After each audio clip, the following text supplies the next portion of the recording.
وی حضرت عیسی علیه السلام یو ځلې بار ته ووتو نو په لاره کې وله مخې له ابلیس ورغی ابلیس شیطان وله مخې له ورغی نو په دې یو لاس کې ګبین راغستی دی او په بل لاس کې ایري راغستی دی ابلیس سره په یو لاس کې ورسره څه دی ګبین دی په بل لاس کې ورسره څه دی ایري دی ایري نو عیسی علیه السلام ورته وفرمایل ای د الله دشمنه بیا چېرته روان یو دا په دې لاسونو کې دې اغوستي څه دي د الله دشمنه بیا دې څه ارادې دي نو دې ابلیس ورته وویلو ای عیسی دا ګبین چې دی که نه دا ګبین دا مې په هغې چا پسې اغوستی دی چې څوک غیبت کوي څه کوي غیبت کوي نو دا ګبین د هغه په دې شونډو ومږمه نو هغه د غیبت ډېر خوند راپرېږدي دا غیبت یو مرض دی کو خیال وکړئ په دې چې څوک عادت وي په هغه ورې هسې ټایم نه پاس کېږي دی به دوکان ته حجرې ته سړک ته دی به ځان له د بۍ څوک ګوري چې د سره کېني او د چا په سر باندې بحث وکړي داسې خلک وکړي که نه وي خو دی چې د چا سره کېني د چا په سر به یې راغوستي نو ابلیس وی دا ګبین مې دې له راغستی دی چې څوک غیبت کوي چې به شونډو ورته ومږم چې ښه خوند ورله راپرېږدي ښه خوند ورله راپرېږدي او ګوره کې حدیث مبارک کې راځي نبی علیه السلام فرمایي وایي غیبت چې دی که نه الغیبة اشد من الزنا دا د زنا نه بدترینه ګناه ده غیبت د زنا نه څه ده بدترینه ګناه ده اوس تاسو به وایئ چې غیبت د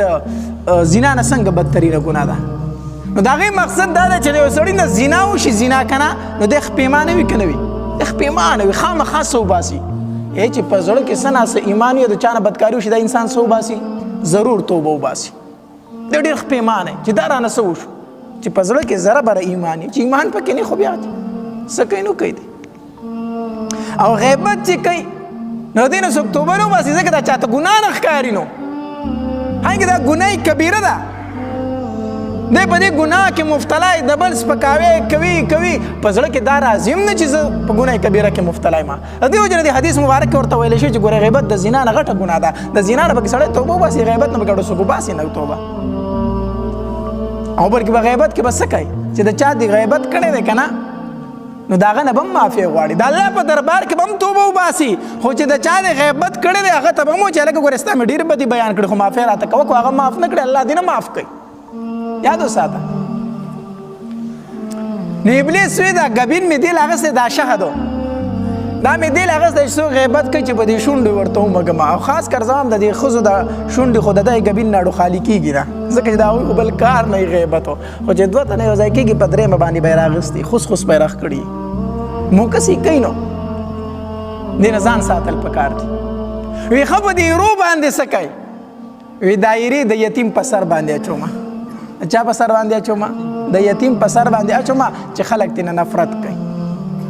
دایرې د یتیم په سر باندې ځکه اچومه چې خلک ترېنه څه شروع کړي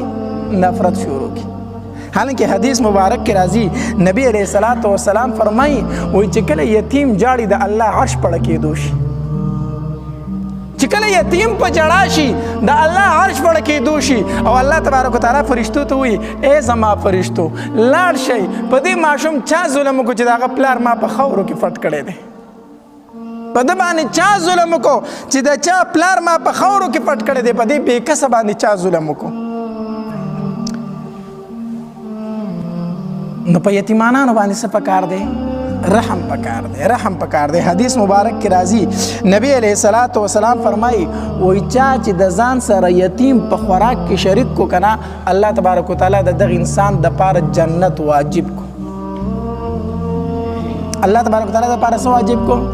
جنت واجب کو چا چې یتیم ځان سره په خوراک کې شریک کو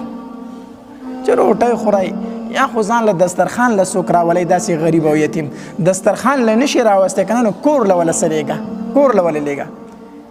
یو ورځ علي رضی الله تعالی عنه په جړا شو جړلي چا ترېنه تپوس وکړو چې شیر خدا ولې جاړې په څه باندې په جړا یې وی 7 ورځې وشي ما له مېلمه نه دی راغلی